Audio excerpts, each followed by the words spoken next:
Radio Health Journal talks about multitasking after this.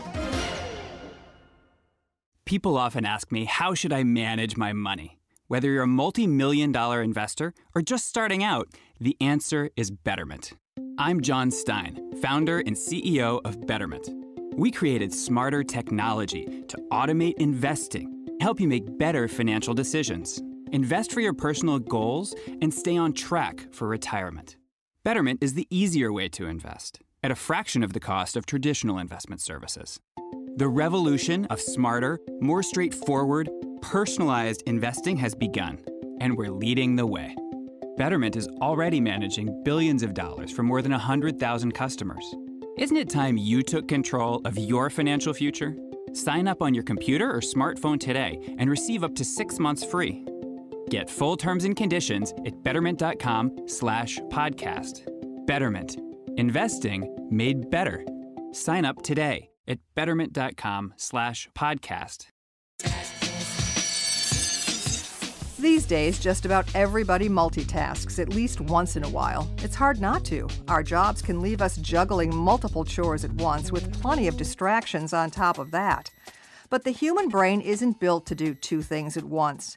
Most people can't efficiently work on a spreadsheet while carrying on a conversation. We can walk and maybe chew gum and probably get away with it because those don't really require a lot of attention. But when it comes to really paying attention to two or more things at the same time, you try and do that juggling, you're going to drop a ball one of these days. That's Dr. David Strayer, professor of cognition neurosciences at the University of Utah. The brain is really serially processing one activity and then switching to another. We're not truly multitasking for most of it. So when you're trying to multitask, you're allocating attention to that one task, say driving, and it's really not paying attention to the other tasks very well. And so if you look at, say, the quality of a conversation, all of a sudden, the ability to be able to really process what's going on and to actually fully take in what someone's saying is degraded.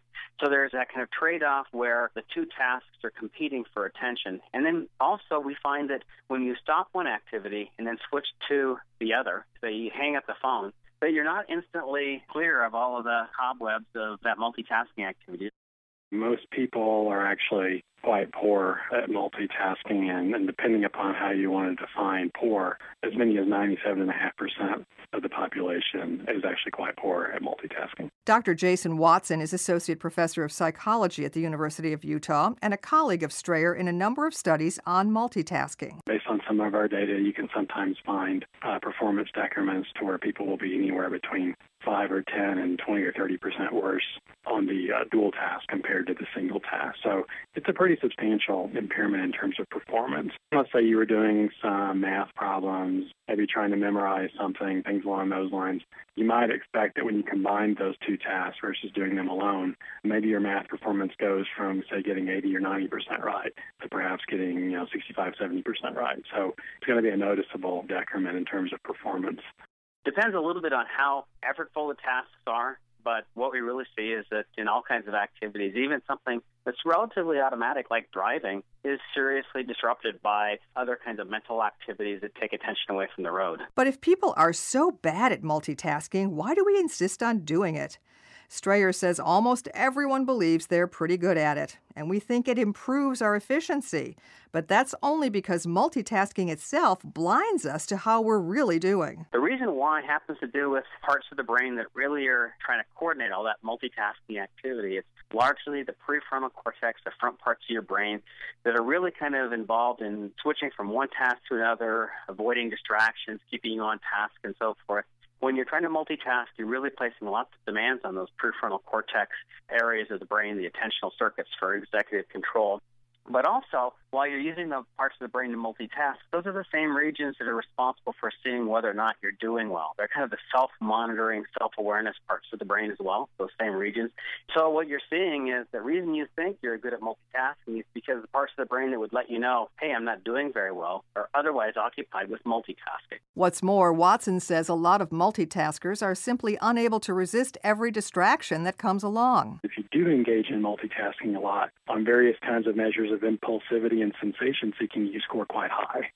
So the person that's multitasking a lot thinks they're good at it, actually are poor at it, and they actually, in fact, are objectively being more impulsive and more sensation-seeking, and so that's kind of the third piece of the puzzle. But even if we're all pretty bad at multitasking, some of us are probably a little better than others. Watson and Strayer started looking for those people a few years ago to see how they're different from the rest of us. But they didn't figure on finding anyone who can literally do two things at once and do them well. Our expectation, to be honest, was that we wouldn't find anybody who had super multitasking abilities. But when we started to kind of look at individual differences with the hundreds of subjects that we'd been running in our laboratory, we found a handful, about 2% of the total population of people we studied, who when they tried to do two tasks, both of them were able to be performed when they were done together just as well as when they were done by themselves. We did it in the context of driving to begin with, so we had a driving simulator and people were driving on an interstate section of the roadway, and they were also performing a kind of a memory math task. These are not uncommon kinds of things that people do. We were asking them to memorize words, to do different kinds of math problems, to maintain following distance behind a lead vehicle as per task goals for a driving type task.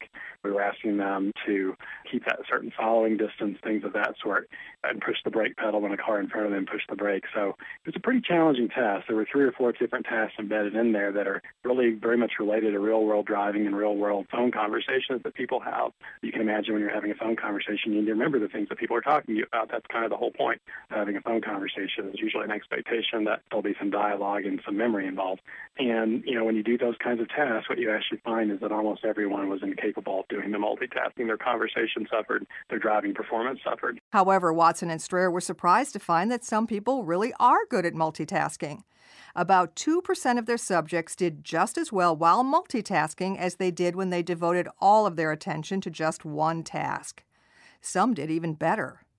The researchers call these people supertaskers, and now they're starting to figure out what makes these people different. We did some brain imaging to see if there's something interesting about the way that their brains are operating, and we found that there were areas in the prefrontal cortex, parts of the brain that are the multitasking centers, that actually were super efficient for these multitasking experts, these supertaskers.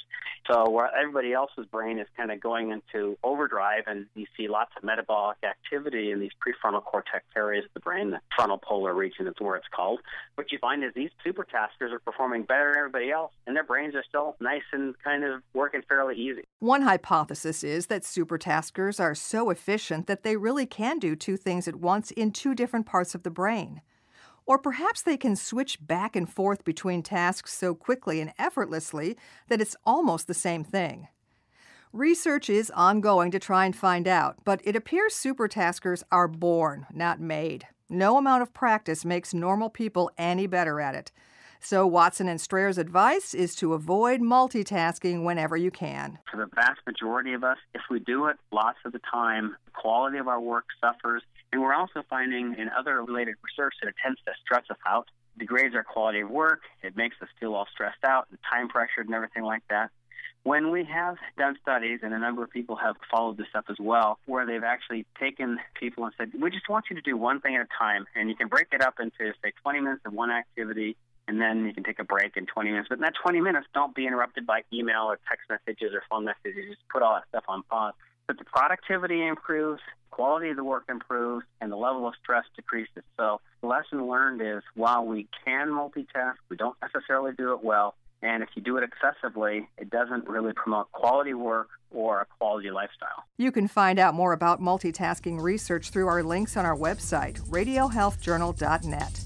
You'll find archives of our programs there too, as well as on iTunes and Stitcher. Our production directors are Sean Waldron and Nick Hofstra. I'm Nancy Benson. Alzheimer's disease today affects more than 5 million Americans, but new research indicates that baby boomers are going to be hit particularly hard. The new analysis presented at the 2015 Alzheimer's Association International Conference estimates that more than 28 million boomers will get Alzheimer's by 2050. The study also finds that caring for boomers with the disease will consume nearly 25% of all Medicare spending in 2040.